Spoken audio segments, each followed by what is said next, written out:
బిడ్డలారా, దేవుని ప్రజలారా, మనం పరిశుద్ధ బైబిల్ గ్రంథములో నుండి కీర్తన భాగం చదువుకున్న తర్వాత కూర్చుందాం. 125వ కీర్తన మొదటి వచనం నుండి చివరి వచనం వరకు. మొదటి వచనం నేను చదువుతాను, రెండవ వచనాన్ని బిగ్గరగా మీరు అందరూ చదవండి. 125వ కీర్తన మొదటి వచనము నుండి. యెహోవా యందు నమ్మిక ఉంచువారు కదలక నిత్యము నిలుచు సియోను కొండవలె నొందురు.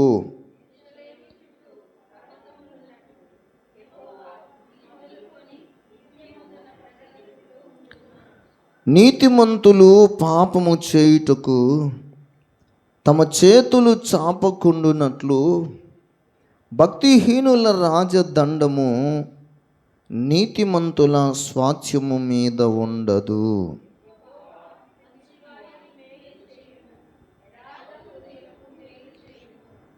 తమ వంకర త్రోవలకు తొలగిపోవు వారిని పాపము చేయి వారితో కూడా యెహోవా కొనిపోవును. ఇశ్రాయేలు మీద సమాధానముండును గాక. నాతో పాటు ఈ వాక్యం చెప్పండి. యెహోవా యందు నమ్మిక ఉంచువారు కదలక నిత్యము నిలుచు సియోను కొండవలె ఉందురు. దేవుడు తన పరిశుద్ధ వాక్యాన్ని మన వినికిడిలో దీవించును గాక. ఆమేన్. దయచేసి అందరూ కూర్చునండి. ఉన్నపాటున తలలు వంచినట్లయితే చిన్న ప్రార్థన చేసుకొని ప్రభు యొక్క సన్నిధిలో మనము దేవుని వాక్యాన్ని శ్రద్ధతో వినడానికి, ధ్యానం చేయడానికి మనమందరం కూడా ముందుకు సాగిపోదాం. ప్రార్థన. పరిశుద్ధుడును ప్రేమయును నమ్మకం కలిగినటువంటి మా ప్రియమైన పరలోకపు దేవా, ఈ ప్రశస్తమైన ఈ ఆదివారపు ఈ పునరుద్ధానపు దినమునందు నీ మందిరానికి కూడి వచ్చిన నీ ప్రజలంగా మమ్మల్ని అందరినీ కటాక్షించి మా అందరితో మీరు మాట్లాడి మమ్మలను సరిచేసి నీకు ఇష్టముగా ఈ భూమి మీద మేము బ్రతుకున్నట్లు మాకు సహాయము చెయ్యమని ఈ ప్రార్థనను సన్నిధికి చేర్చుకొనమని, నీ దాసుని అభిషేకించి వాడుకొనమని యేసయ్య శక్తిగల నామములో ఈ మనవులడిగి వేడుకొనుచున్నాం పరలోకమందున్న పరమ తండ్రి. ఆమేన్. దేవునికి మహిమ కలుగును గాక. హల్లెలూయా. సంతోషంగా ఉన్నవారని చెప్పుదాం. హల్లెలూయా. ప్రియులరా, దేవుని బిడ్డలరా, మనం చదువుకొనినటువంటి 125వ కీర్తన మొదటి వచనం నుండి మనము 5 వచనాల వరకు చదువుకున్నాం.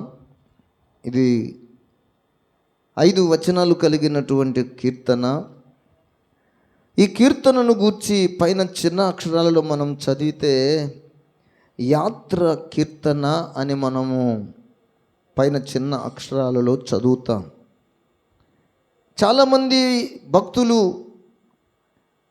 ఈ 150 కీర్తనలలో చాలామంది భక్తులు వ్రాశారు. మోషే వ్రాశాడు, సొలొమోను వ్రాశాడు, దావీదు వ్రాశాడు, కోరహు కుమారులు వ్రాశారు, ఎజ్రా రాశాడు. ఇలాగ చాలామంది వ్యక్తులు వ్రాశారు. అయితే ఈ కీర్తన ఎవరు వ్రాశారు అనడానికి ఆధారమైతే లేదు, కానీ ఈ యొక్క లేఖన స్వరము లేక వచనాలను ఆధారం చేసుకుంటే బహుశా ఇది దావీదు వ్రాసాడే అని మనం చెప్పుకోవడానికి ఎంతమాత్రం సందేహము లేదు. ఎందుకంటే దావీదు విశ్వాస విషయంలో బహు శ్రేష్ఠుడుగా దేవుని సన్నిధిలో మనకు కనబడతాడు. స్తోత్రం. ఆయన గొల్యాతుతో పోరాటం చేసిన, సింహముతో పోరాటం చేసిన, ఎలుగుబంటితో పోరాటం చేసిన, ఫిలిస్తీన్లతో పోరాటం చేసిన, ఎవరితో చేసిన యుద్ధం, ఎవరితో చేసినా ఆయన తనను బట్టి, తన బలమును బట్టి, తనకున్నటువంటి సైన్యాన్ని బట్టి ఎంత మాత్రము ఆధారపడలేదు. కానీ కేవలం దేవుని మీద మాత్రమే ఆధారపడి అతడు యుద్ధములను చేసి ప్రతి యుద్ధములో దావీదు గెలిచాడు అని దేవుని వాక్యం మనకు బహు తేటగా చెప్పుతుంది. స్తోత్ర. ప్రత్యేకంగా ఈ 125వ కీర్తనలో మనం మొదటి వచనాన్ని చూస్తే చెప్పబడుతున్న మాట ఏంటంటే, యెహోవా యందు నమ్మిక ఉంచువారు కదలక నిత్యము నిలుచు సియోను కొండవలే ఉందురు. అంటే ఈ మాట మొదటి వచనంలో మనకేం చెప్తున్నాడంటే, దేవుని యందు నమ్మిక ఉంచాలి. దేవుని యందు నమ్మిక ఉంచితే ఎలా ఉంటాడు అన్న దాని గురించి వివరిస్తూ ఉంటాడు. ముందైతే దేవుని యందు మనం ఏముంచాలంట? నమ్మకం ఉంచాలి. నమ్మకం ఉంచితే కదలక నిలుచు సియోను కొండవలే నుందురు. అంటే కదలకుండా ఉంటాం, అంటే స్థిరంగా ఉంటాం, మనము ధైర్యముతో ఉంటాం. దేవుని యొక్క నామమునందు మనం ఎప్పుడైతే విశ్వాసముతో, స్థిర బుద్ధితో, యేసయ్య యందు, సృష్టికర్త అయిన దేవుని యందు మనం ఎప్పుడైతే నమ్మిక ఉంచుతామో మన జీవితాలలో మనము ఎంత మాత్రమును కూడా బలహీనపరచబడము. ఎందుకంటే భక్తుడు అంటాడు, నా కొండ, నా కోట, నా ఆశ్రయ దుర్గము నీవే, నాకు సమస్తమును నీవే, నా కొండవు, కోటవు, నా ఆశ్రయ దుర్గమును నీవే, నా జీవితంలో సమస్తమును సమకూర్చి జరిగించే దేవుడవు నీవే గనుక, దేవా నీ యందు నేను నమ్మిక ఉంచాను గనుక నేను కదల్చబడను. నా మీదికి దండు రేగినను, నా మీదికి యుద్ధమునకై అనేకులు వచ్చినను నేను ఎవరికి దేనికి కూడా భయపడను. హల్లెలూయా, హల్లెలూయా. నేనెవ్వరికి భయపడనండి, నేనెవరికి భయపడను. ఎందుకంటే నా దేవుడు నా పక్షముగా ఉన్నాడు. హల్లెలూయా. నా దేవుడు నా పక్షముగా యుద్ధము చేసేవాడుగా ఉన్నాడు. నాకు విశ్వాసం ఇచ్చిన వాడు దేవుడే.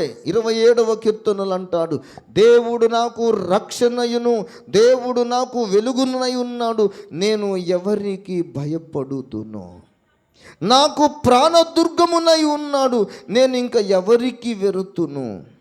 నన్ను బాధించు శత్రువులు నా మీదికి వచ్చినప్పుడు, నా శరీర మాంసమును తినుటకై దుష్టులు నా మీదికి వచ్చినప్పుడు వారందరూ అంట తుట్రిల్లి కూలిరి. హల్లెలూయా, హల్లెలూయా. 3వ వచనములు అంటాడు, నాతో యుద్ధము చేయుటకు దండు దిగినను నా హృదయము భయపడదు, నా మీదికి యుద్ధము రేగినను దీనిలో నేను ధైర్యము విడవకుందును. చూసారా ఈ 3వ వచనంలో, నాతో యుద్ధము చేయుటకు దండు దిగినను. మీరు జ్ఞాపకం చేసుకోనండి, దేవుని సేవకుడైనటువంటి ఎలీషా యొక్క శిష్యుడును ఒక కొండ మీద ఉన్నారు. ఎక్కడున్నారంట? వాళ్ళిద్దరూ కొండ మీద ఉన్నారు. ఆ రాత్రి వాళ్ళందరూ శత్రు సైన్యము చుట్టూ గుంపు కూడి ఉన్నది. పెందలకడనే శిష్యుడు లేచాడు. పెందలకాడన శిష్యుడు లేచి దైవజనుడైనటువంటి ఎలీషా యొద్దకు వచ్చి, దైవజనుడా, ఏలినవాడా, ఇదిగో పెందలకడ లేచి వచ్చి గుర్రములను రథములను సైన్యమును ఆ పర్వతం చుట్టూ ఉండుటం కనబడెను. అంతటా పనివాడు, అయ్యో ఏలినవాడా, మనం ఇప్పుడు ఏం చేద్దాం? ఆ దైవజనునితో అనగా 2వ రాజుల గ్రంథం 6వ అధ్యాయంలోని మాటలను మనం జ్ఞాపకం చేస్తున్నాం. 15వ వచనం నుండి చదువుతున్నటువంటి మాట, అతడు భయపడవద్దు, మన పక్షముననున్నవారు వారి కంటే అధికులై ఉన్నారు. స్తోత్ర. ఒక ఆయనేమో భయపడవద్దు అంటున్నాడు, ఇంకొక ఆయనేమో భయపడుతున్నారు. ఇక్కడ ఎంతమంది ఉన్నారు? మనకి ఇద్దరు కనపడుతున్నారండి. ఈ ఇద్దరు ఎక్కడ ఉన్నారంట? పర్వతము మీద ఉన్నారు. పర్వతము మీద ఉన్నారు. మీరు జ్ఞాపకం చేసుకునండి, ఆ పర్వతమునకు సమీపముగా ఉన్నప్పుడు దైవజనుని యొక్క శిష్యుడు పెందలకడని లేచి బయటకు వచ్చినప్పుడు గుర్రములను రథములను గల సైన్యం పట్టణం చుట్టుకొని ఉండటం కనబడింది. ఆయన ఇప్పుడు అంటున్నాడు, ఏలినవాడా, ఇప్పుడు మనం ఏం చేద్దాం? ఇప్పుడు మనం ఏమి చేయుదాము? ఇదిగో మన చుట్టూ సైన్యము విస్తరించబడి ఉంది. ఇప్పుడు ఏం చేద్దామంటే దైవజనుడు ఏమంటున్నాడంట? భయపడవద్దు. హల్లెలూయా. మన పక్షమున ఉన్నవారు వారి కంటే, మన శత్రువు కంటే మన పక్షమున ఉన్నవాడు గొప్ప దేవుడు. హల్లెలూయా. మనం చదివినటువంటి 27వ కీర్తనలో కూడా మీరు జ్ఞాపకం చేసుకునండి, నాతో యుద్ధము చేయుటకు దండు దిగినను, ఏమండి, ఇదిగో నా హృదయము భయపడదు, నా మీదికి యుద్ధము రేగినను, దీనిలో నేను ధైర్యము. అంటే ఈయనకి ఏమి ఉన్నది? ఈయన ఏం చూసుకున్నాడు? ఏమండి, ఏం చూసుకున్నాడు? గుర్రములను చూశాడా? రథాలను చూసుకున్నాడా? తన బలాన్ని చూసుకున్నాడా? తన యుద్ధ ఆయుధములను చూశాడా? ఏం చూసి ఈ యుద్ధములో నేను ధైర్యమును విడవక ఉందును, దండు రేగినను, ఏమండి, ఈ యుద్ధము నా మీదికి వచ్చినను నేను భయపడను అని ఎందుకు చెప్పుకోగలుగుతున్నాడంటే అతనికి ఉన్న నమ్మకం మహాదేవుడి పైన. హల్లెలూయా, హల్లెలూయా. ఒక వ్యక్తి ఏమో భయపడుతున్నాడు, మరొక వ్యక్తి ఏమో ధైర్యంగా ఉన్నాడు. ఇప్పుడు చెప్పండి, ఎవరు భయపడతారు? ఎవరు ధైర్యంగా ఉంటారు? ధైర్యంగా ఉండేవాళ్ళు ఎవరు? భయపడే వాళ్ళు ఎవరు? దేవుని మీద విశ్వాసం కలిగిన వాడేమో ధైర్యంగా ఉన్నాడు. దేవుని మీద విశ్వాసము లేనివాడేమో భయపడుతున్నాడు. విశ్వాసం కలిగిన వాడు చెప్పుతున్నాడు భయపడే, విశ్వాసము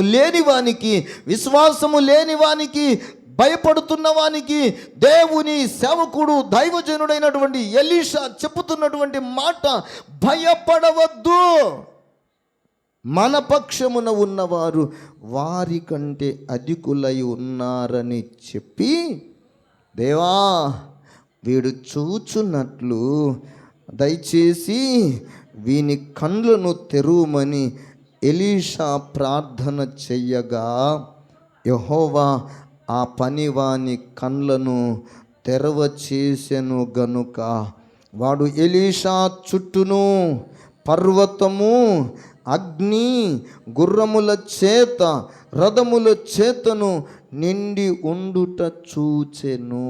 హల్లెలూయా, హల్లెలూయా. దేవుని బిడ్డలారా, దేవుని యందు విశ్వాసము కలిగిన వారి చుట్టూ దేవుని సైన్యం ఉంది అని బైబిల్ గ్రంథము తెలియచేస్తుంది. ఇదిగో మీరు జ్ఞాపకం చేసుకోండి, అగ్ని గుర్రముల చేతను, అగ్ని రథముల చేతను అంతయును కూడా ఎవరి చుట్టూ నిలిచి ఉండిందంట? దైవజనుడైన విశ్వాసం కలిగిన భక్తుని యొక్క చుట్టూ దేవుని అగ్ని రథములు, అగ్ని గుర్రాలు ఉన్నాయి. స్తోత్ర. ఈ అగ్ని గుర్రాలు, అగ్ని రథాలను దాటి రావాలి అంటే భౌతిక సంబంధమైన రథాలు, భౌతిక సంబంధమైన గుర్రాలు రావడానికి వాటికి శక్తి చాలదు. అగ్ని గుర్రాల కాడికి భౌతిక సంబంధమైన గుర్రాలు వస్తే ఏమైపోతాయి? ఏమండి, అగ్ని సంబంధమైన రథాల కాడికి ఈ భౌతిక సంబంధమైన పదార్థముతో కూడినటువంటి రథాలు వస్తే ఏమవుతాయి అంటే కాలిపోతాయి. మీరు జ్ఞాపకం చేసుకోండి. షడ్రకు మెషకు అబేద్నెగోలను అగ్నిగుండములో పడవేయబడినప్పుడు వారు మాత్రము సజీవులుగా బ్రతికారు, కానీ వారిని అగ్నిగుండములో విసిరివేసినటువంటి భౌతిక సంబంధులైన వ్యక్తులు ఆ అగ్నికి ఆహుతి అయిపోయారు, చచ్చిపోయారు. దేవునికి స్తోత్రం. ఈ ప్రశస్తమైనటువంటి ఈ లేఖనం మనకు నేర్పుతున్న మాట ఏంటంటే, దేవుని యందు విశ్వాసము కలిగిన వాడు, దేవుని యందు విశ్వాసం కలిగిన వాడు భయపడడు. హల్లెలూయా. దేవుని యందు విశ్వాసము కలిగిన వాడు ధైర్యాన్ని విడిచిపెట్టడు, ధైర్యమును విడిచిపెట్టలేడు. ఎందుకంటే దేవుడే ధైర్యం ఇచ్చేవాడు. స్తోత్రం. దేవుడే బలం ఇచ్చేవాడు. హల్లెలూయా. దేవుడే మన జీవితాలలో దేనినైనా చేయగలిగిన సమర్థుడు అని నమ్మినటువంటి ఆ దైవ భక్తుని యొక్క జీవితంలో దేవుడు కృప కలిగిన కార్యములను ఎన్నో చేస్తున్నట్లుగా మనం పరిశుద్ధ బైబిల్ గ్రంథములో చదువుతున్నాం. విశ్వాసం కలిగిన వాడేమో యుద్ధము రేగినను నా హృదయములో భయము లేదు అంటాడు. శత్రువులందరూ నా మీదికి వచ్చినప్పుడును నేను ధైర్యమును విడవకుందును అంటున్నాడు. ఇక్కడ మనము దైవజనుడైన ఎలీషా శిష్యుని గురించి మనం చదివితే, దేవుడు ఇదిగో ఆ నమ్మకం కలిగిన వాడేమో భయపడవద్దు అంటాడు, నమ్మకం లేనివాడేమో భయపడుతూ ఉన్నాడు. మీరు జ్ఞాపకం చేసుకోండి. ఇంకొక మాట నేను మీకు జ్ఞాపకం చేస్తున్నాను. ఇక్కడ నమ్మకం కలిగిన వాని జీవితంలో మీరు చూడాల్సినటువంటి ప్రాముఖ్యమైన మాట ఏంటంటే, దేవుడు నిన్ను గురించి ఎలా చూస్తున్నాడంటే, నా దేవుడు నాకు సమీపముగా ఉన్నాడు అన్నంత నమ్మకంతో చూస్తున్నాడు. స్తోత్రం. ఎట్లా ఉన్నాడంట? నేను నమ్మిన నా దేవుడు దూరముగా లేడు, నేను నమ్మిన నా దేవుడు నాకు సమీపంగా ఉన్నాడు. స్తోత్రం. దేవుడు దూరంగా ఉన్నాడా, సమీపంగా ఉన్నాడా? ఏమండి, ఎలా ఉన్నాడు చెప్పండి? దూరంగా ఉన్నాడా, సమీపంగా ఉన్నాడా? దేవుడు సమీపంగా ఉంటే ఈ కష్టాలేంటి? దేవుడు సమీపంగా ఉంటే ఈ బాధలేంటి? దేవుడు సమీపంగా ఉంటే ఈ ఓటమి ఏమిటి?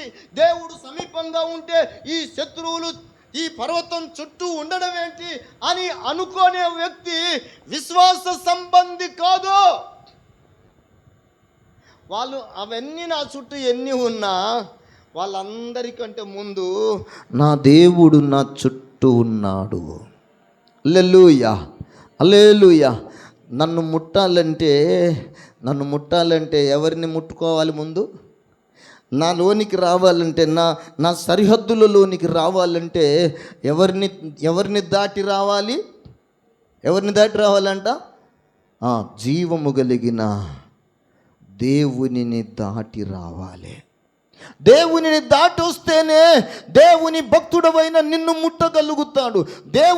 దేవుని సైన్యాన్ని దాటి వస్తేనే ఇదిగో శత్రు సైన్యము నీ మీదికి రేగగలుగుతుంది. ప్రియులరా, ఈ పగటి కాలపు వేళ దేవుని వాక్యం మనకు సెలవిస్తుంది ఏంటంటే, దేవుని యందు విశ్వాసం అనేది చాలా శ్రేష్టమైంది. విశ్వాసం. దేవుడు అదృశ్య దేవుడు. మనకు దూరంగా ఉన్న దేవునిని మనం ఎలా చూడగలగాలంటే, ఆయన అదృశ్యుడు మాత్రమే కాదు, నా అవసరతలలో నాకు నా యొద్దకు వచ్చేవాడు. స్తోత్రం. నా యొద్దకు వచ్చేవాడు, నాతో మాట్లాడేవాడు, నాకు జరగబోయే దానిని బయలుపరిచే దేవుడు. ఇదిగో నేను దేనికి భయపడను. హల్లెలూయా. నేను దేని విషయములో నేను ధైర్యమును విడవక ఉందును. హల్లెలూయా. ఎందుకంటే నన్ను ప్రేమించి నాకు ఈ స్థితినిచ్చిన నా దేవుడు నమ్మదగిన దేవుడు. హల్లెలూయా, హల్లెలూయా. ఆయన మన మధ్యలో ఉన్నాడు. ఆయన మన పట్టణములో ఉన్నాడు, ఆయన మన మధ్యలో ఉన్నాడు. ఆయన మన పట్టణములో, ఆయన మన మధ్యలో ఉన్నవాడు గనుక ఆయన మనకు ఏ హానియును కలగకుండా మనలను కాపాడుతానని వాగ్దానం చేసిన దేవుడు నమ్మదగిన వాడు గనుక నిశ్చయంగా ఆయన కొరకు గనుక మనము విశ్వాసముతో చూడగలిగితే, విశ్వాసముతో మనము కనిపెట్టగలిగితే దేవుడు తన కృప ద్వారా మనకేమనుగ్రహిస్తాడంటే స్థిరత్వమునిస్తాడు. హల్లెలూయా. యెహోవా యందు నమ్మిక ఉంచువారు కదలక నిత్యము నిలుచు సియోను కొండవలె నుందురు. కదలకుండా ఉంటారు, స్థిరంగా ఉంటారు, ధైర్యంగా ఉంటారు. వారు దేనికి భయపడని వారుగా ఉంటారు. ఎందుకయ్యా అంటే వారు దేవుని యందు నమ్మిక ఉంచిన వారు. దేవుని యందు నమ్మిక ఉంచిన వారు దేవుడు చెప్పిన ప్రతి పనిని చేస్తారు. హల్లెలూయా, హల్లెలూయా. దేవుని యందు నమ్మిక ఉంచిన వారు ఏం చేస్తారంట? దేవుని యందు నమ్మిక ఉంచిన వారు ఖచ్చితంగా దేవుడు చెప్పిన పనిని చేస్తారు.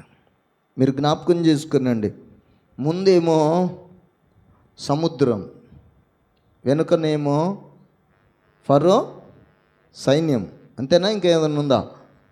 ముందేమో సముద్రం, ఎర్ర సముద్రము, వెనుకనేమో ఫరో సైన్యము వారిని తరుముతుంది. ఆ మాట మీరు జ్ఞాపకం చేసుకునండి. పరిశుద్ధ బైబిల్ గ్రంథంలో నిర్గమకాండాన్ని మనం గమనిస్తే ప్రియులరా, ఆ నిర్గమకాండములో దేవుని యొక్క వాక్యము మనకు ఇలాగూ తెలియచేస్తుంది. ఫిలిస్తీన్లు ఇశ్రాయేలీయులను తరుముతూ ఉన్నారు. వీళ్ళేమో, ఇశ్రాయేలీలేమో ముందు చూస్తే సముద్రము కనపడుతుంది. ఇప్పుడు ఈ రెండింటి మధ్యలో, ఇటు సముద్రము మధ్యలో, ఐగుప్తీల మధ్యలో ఇరుక్కుపోయారు. వారందరూ భయపడిపోతున్నారు. మనలను పిలిచిన దేవుడు, ఐగుప్తు నుంచి విడిపించిన దేవుడు ఏమైపోయాడు? ఐగుప్తు నుంచి విడిపించిన దేవుడు ఇప్పుడు మనకు తోడు లేడా? ఐగుప్తు నుంచి, శ్రమల నుంచి, బాధల నుంచి, కష్టాల నుంచి, బానిసత్వం నుంచి విడిపించిన దేవుడు మనలను చంపటం కోసమే తీసుకొచ్చాడా? ఇదిగో ఇంత బాధపడుతుంటుంటే మనకు ఏ దారి కనబడటం లేదే. ముందుకెళ్తేనేమో ఎర్ర సముద్రం కనబడుతుంది, వెనుక వైపుకు చూస్తేనేమో ఫరో సైన్యం వెంబడిస్తుంది. వాళ్లకు దొరికితేనేమో వాళ్ళు కత్తి చేత, ఖడ్గం చేత చంపేస్తారు. ఇప్పుడు ముందుకెళ్తేనేమో సముద్రములో మునిగి చచ్చిపోతాం. ఇప్పుడు ఇక మనం బ్రతకడానికి అవకాశమే లేదా అని వారు అందరూ కూడా దేవుని బిడ్డలారా ఆలోచనను చేస్తూ ఉంటే, దేవుని సేవకుడైన మోషేతో చెప్పిన మాట 15వ వచనం చూడండి. విశ్వాస వీరుడైనటువంటి మోషేతో దేవుడు చెప్పుతున్న మాట, నీవేళ నాకు మొర్రపెట్టుచున్నావు, సాగిపోవుడి అని ఇశ్రాయేలీలతో చెప్పుము.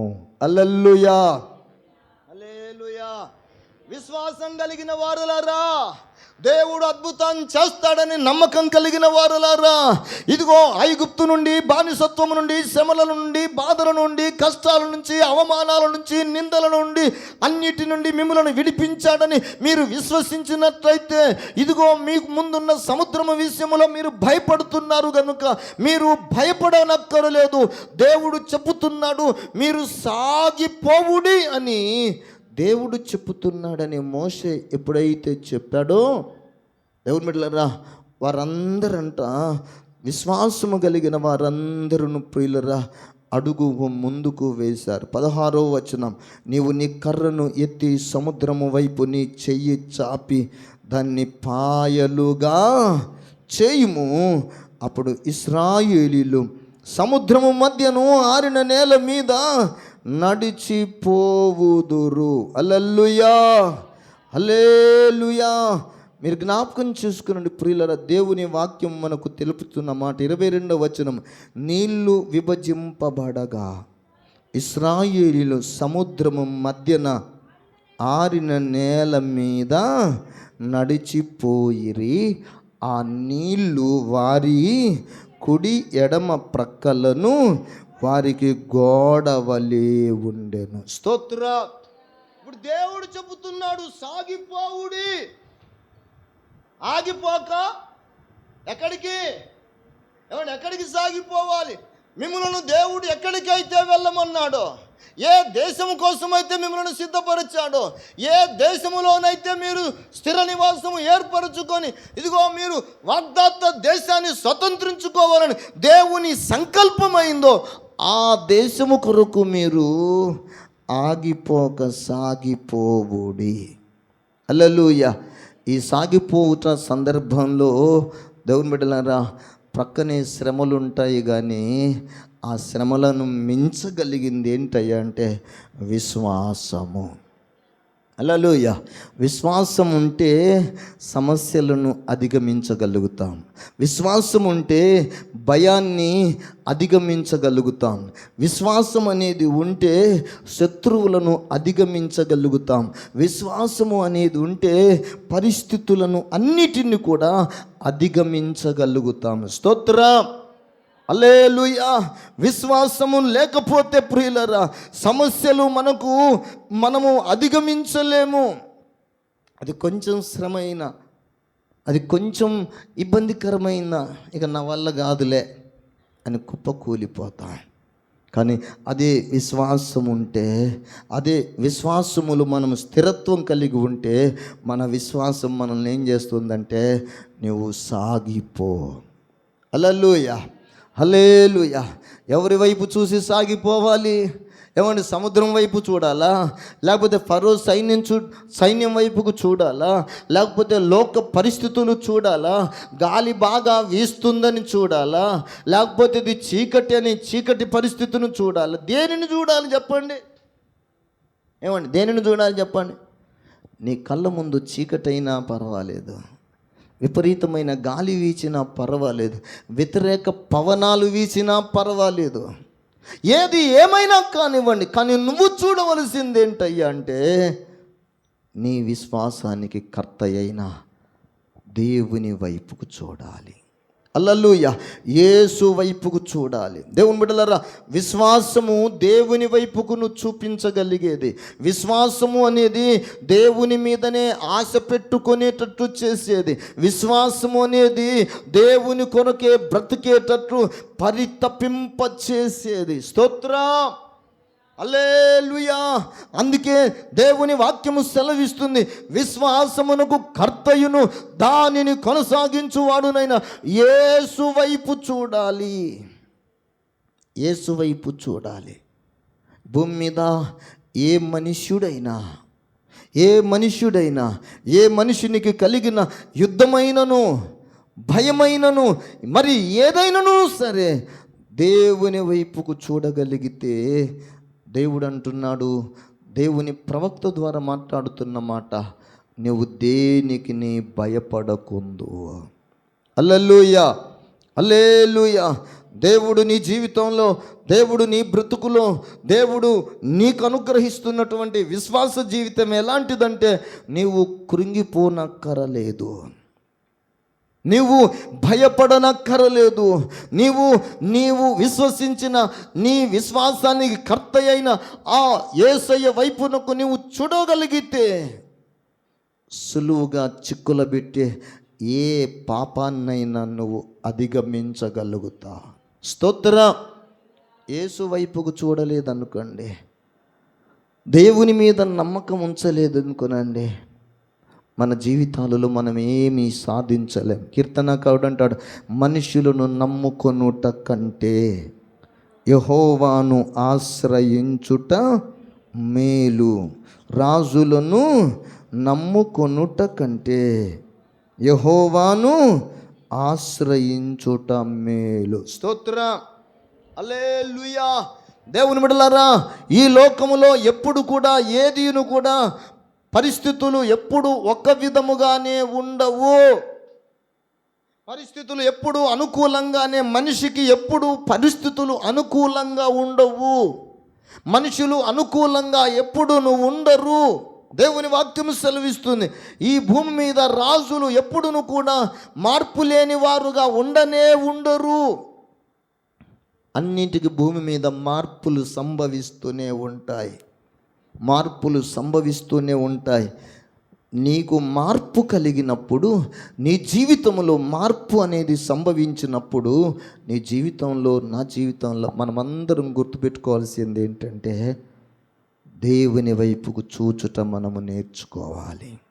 హల్లెలూయా, హల్లెలూయా. విశ్వాసం కలిగిన వాడు దేవుడు చెప్పిన పనిని ఏం చేస్తాడంట? సాగిపో అంటే ఏం చేయాలి? ఇప్పుడు సాగిపోవాలి.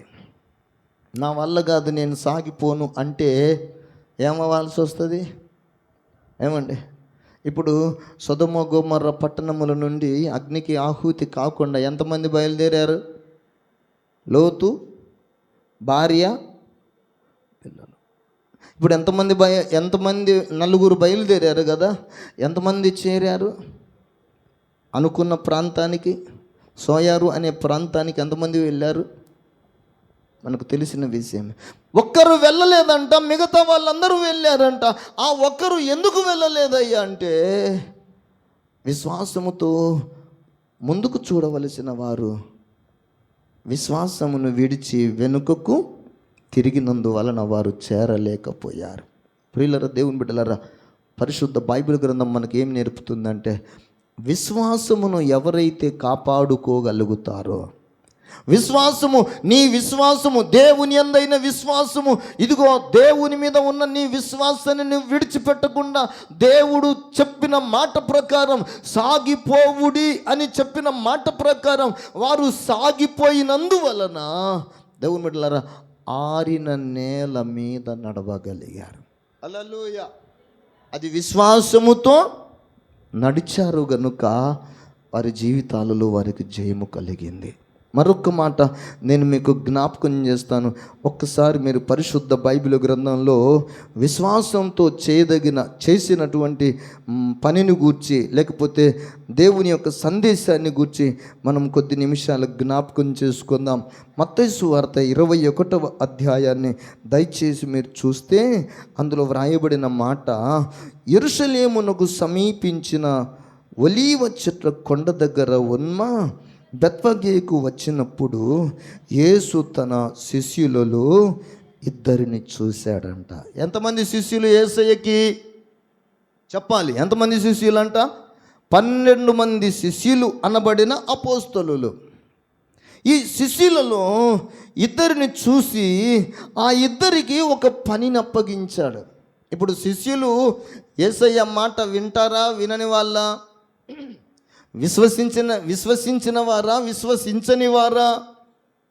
శిష్యులు విశ్వసించిన వాళ్ళేగా, మాట వినేవాళ్ళేగా. మీరు ఈ మాట జ్ఞాపకం చేసుకున్నాండి. ఇప్పుడు ఈ 2వ వచనాన్ని మీరు చూడండి.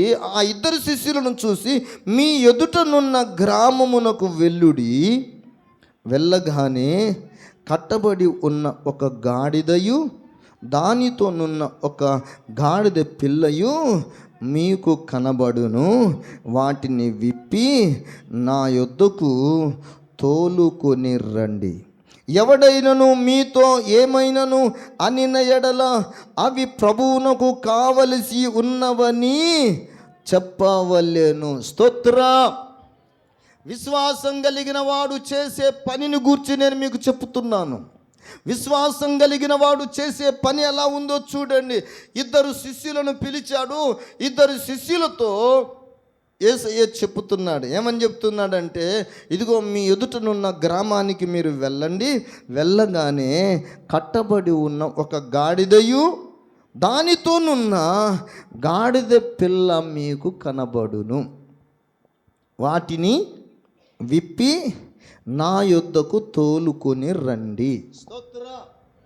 హల్లెలూయా. గ్రామానికి వెళ్ళమంటున్నాడు. ఆ గ్రామానికి వెళ్ళినప్పుడు కట్టబడిన గాడిద పిల్ల కనపడుతుంది. ఆ రెండిటిని ఇప్పి తోలుకొని రండి అని చెప్తున్నాడు. చెప్పింది ఎవరు? ఇప్పుడు మీరు జ్ఞాపకం చేసుకున్నాను. ఇప్పుడు యేసయ్య ఆ 2 గాడిదలను కొన్నాడా అండి? అసలు ఆ 2 గాడిదలు ఎవరియో చెప్పాడా? చెప్పలేదు. ఇక్కడ మీరు జ్ఞాపకం చేసుకోవలసిన మాట, ఇప్పుడు అది కొన్న విషయం లేదు. ఇక్కడ యేసయ్య చెబుతున్న మాట ఏంటంటే, మీకు కనబడుతున్నటువంటి ఆ గ్రామానికి వెళ్ళినప్పుడు కనబడుతున్నటువంటి ఆ గాడిదయు దానితోనున్న గాడిద పిల్లను విప్పి నా యొద్దకు తోలుకొని, అంటే యేసయ్య ఇప్పుడు వాళ్ళిద్దరికి దొంగతనం చేయమని చెప్తున్నాడా? ఏమనుకుంటారు చెప్పండి? యేసయ్య ఏమో ఏంది ఇట్లా చెప్తున్నాడు? ఎవరి గాడిదలో, ఆ గాడిదలు ఎవరివో ఆ గాడిదలు నిప్పుకొని వస్తే వాళ్ళు ఊరుకుంటారా? దొంగ అని అరవరు, పట్టుకొని తనరు. కానీ ఇక్కడ మీరు జ్ఞాపకం చేసుకోవలసిన ప్రాముఖ్యమైన మాట, యేసయ్య చెప్పాడు గనుక అక్కడ పరిస్థితులు అవి ఏ పరిస్థితులైనా నా యేసయ్య సమస్యలను అన్నిటినీ పరిష్కారము చెయ్యగలిగిన శక్తి కలిగిన దేవుడు. స్తోత్రం. యేసయ్యకి తలవాల్చుకొనుటకైనను స్థలము లేదు. ఉందా? స్థలం ఉందా యేసయ్యకి? స్థలము వాల్చుకొనుటకైనను స్థలము లేని వానికి ఈ గాడిద పిల్లను తోలుకొని రమ్మని చెబుతుంటే ఈయన మాట మనం ఎలా వినాలి? ఇది అనుకూలమైన మాటేనా? ఏమన్నా అనుకూలమైన మాటేనా? సరే, ఆ పిల్లగాడిదకి తల్లి గాడిదకి డబ్బులు ఇచ్చి ఆ తల్లి గాడిదను పిల్లగాడిదను కొనుక్కురమ్మంటే బాగుండేది, ధైర్యంగా పోయేవాళ్ళం. ఒక్క నయా పైస కూడా ఇవ్వలేదు. పైగా ఆ గాడిద ఎవరిదో, గాడిద పిల్ల ఎవరిదో కనీసం చెప్పను కూడా చెప్పలేదు. వాళ్ళ పేరు ఇది, వాళ్ళ ఊరు ఇది, ఇదిగో మీరు వెళ్ళండి, వాళ్ళతో మాట్లాడండి, వాళ్ళు తోలుకురండి అని చెప్పిన కూడా ఆ సందర్భం కూడా మనం చూడలేము. అక్కడ ఒక్క మాట చెప్తున్నాడు, మీరు మెదుడుగా వెళుతున్న ఆ గ్రామానికి వెళితే అక్కడ కట్టబడిన గాడిద పిల్ల కనబడుతుంది, దాన్ని విప్పి తోలుకొని రండి అని చెప్తే ఈ శిష్యులు మారు మాట లేకుండా, ఎంత మాత్రమును సందేహించక, ఎంత మాత్రమును అవిశ్వాసమును చూపక, ఎంత మాత్రమును కూడా దేవుని బిడ్డలారా వారు ఎంత మాత్రమును కూడా యేసయ్యను ప్రశ్నించకుండా వాళ్ళిద్దరు వెళ్ళి ఆ కట్టబడిన దానిని విప్పుతూ ఉంటే, దేవుని బిడ్డలారా మీరు జ్ఞాపకం చేసుకునండి, వారిని గూర్చి దేవుని వాక్యం సెలవిస్తుంది. 6వ వచనం, శిష్యులు వెళ్ళి తమకు ఆజ్ఞాపించిన ప్రకారము చేసి ఆ గాడిదను దాని పిల్లలను తోలుకొని వచ్చి వాటి మీద తమ బట్టలు వేయగా ఆయన ఆ బట్టల మీద కూర్చుండెను. స్తోత్రం, హల్లెలూయా. దేవుని బిడ్డలారా దేవుని వాక్యం మనకు సెలవిస్తున్న మాట, ఆ శిష్యులు ఆ గాడిద పిల్లను తీసుకొని రావడానికి ఇదిగో ఆ ప్రభువు సెలవిచ్చిన మాట, ఇవి ఎవరికి కావలసి ఉన్నవంట? ప్రభువునకు కావలసి ఉన్నవి. హల్లెలూయా. ఇవి ప్రభువునకు కావలసి ఉన్నవని ఎప్పుడైతే చెప్పారో ఆ గాడిదను కలిగిన వ్యక్తులు ఎంత మాత్రమును సందేహించక వాటిని ఆయన కొరకు తోలిపెట్టినట్లుగా కూడా మనం దేవుని యొక్క లేఖనాలలో మనము చూడగలుగుతున్నాం. దేవుని బిడ్డలారా దేవుని పరిశుద్ధ వాక్యం మనకు సెలవిస్తున్న సందేశం ఏంటంటే, విశ్వాసము కలిగి దేవుని వైపు చూస్తూ దేవుడు చెప్పినటువంటి ఆజ్ఞకు మనం విధేయత చూపితే, దేవుని చెప్పినటువంటి కట్టడకు కఠినమైనటువంటి ఆ పరిస్థితులకైనా మనము దేవునికి విధేయత చూపగలిగితే దేవుడు మన పక్షముగా ఏం చేస్తాడంట? గొప్ప కార్యమును చేస్తాడు. మీరు సాగిపోండి అంటే వారు విశ్వాసముతో అడుగు ముందుకు వేస్తే సముద్రమును ఎండిన నేలగా చేయగలిగాడు. వారి విశ్వాసము వారిని ఆరిన నేల మీద నడిపించగలిగింది. ఇప్పుడు ఈ యేసయ్య శిష్యులు ఇద్దరు కూడా వారి విశ్వాసముతో వారు వెళ్ళారు. ఇది యేసయ్యకు కావాలి అని చెప్పితే దేవుని బిడ్డలారా, వారు యేసయ్య కోసం మారు మాట చెప్పకుండా వాటిని పంపించినటువంటి సందర్భాన్ని మనము పరిశుద్ధ లేఖనాలలో మనము చూడగలుగుతున్నాం. దేవుని వాక్యం సెలవిస్తుంది, దేవుని పిల్లలరా, దేవుని ప్రజలరా, ఇదిగో మనము ఎవరమైతే దేవుని యందు స్థిరమైన విశ్వాసమును నిలుపుకొని దేవుని కొరకై మనం బ్రతకాలని తపన కలిగి మన విశ్వాసాన్ని మనము స్థిర బుద్ధితో కాపాడుకోగలిగితే నీ విశ్వాసము నీకు ఏమిస్తుందంట? జయమును కలుగచేస్తుంది. దేవునికి స్తోత్ర.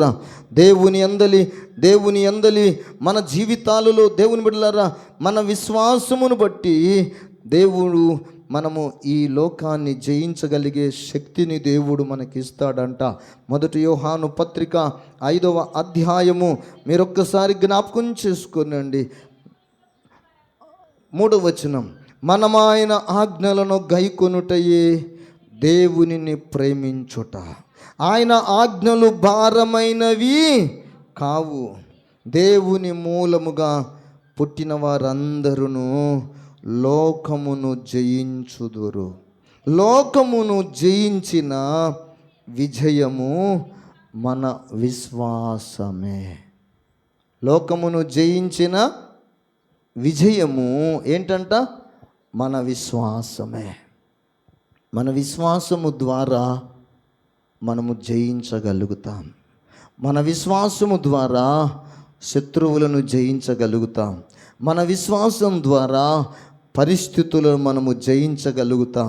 మనము విశ్వాసము ద్వారా మనకు పరిస్థితులు అననుకూలముగా ఉన్నా దేవుడు వాటిని అనుకూలంగా మారుస్తాడు. హల్లెలూయా, హల్లెలూయా.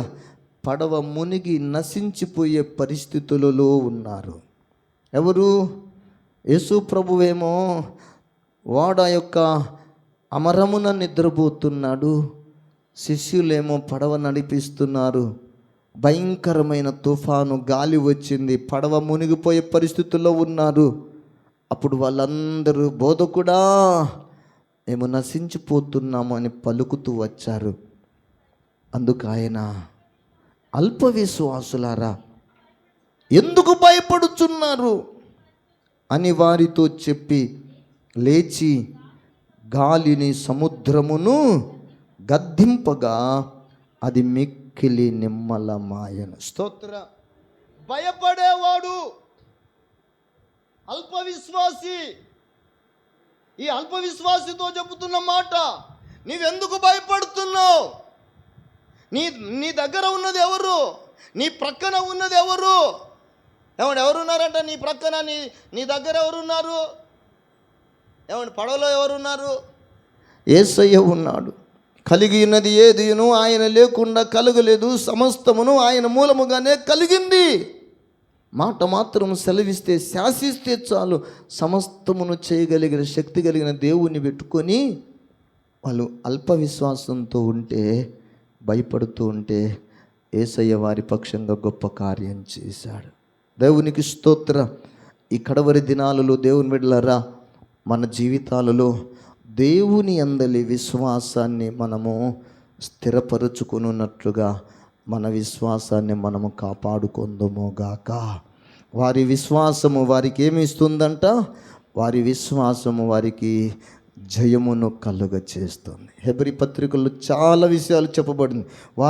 వారి విశ్వాసము అగ్నిబలమును చల్లార్చిందంట.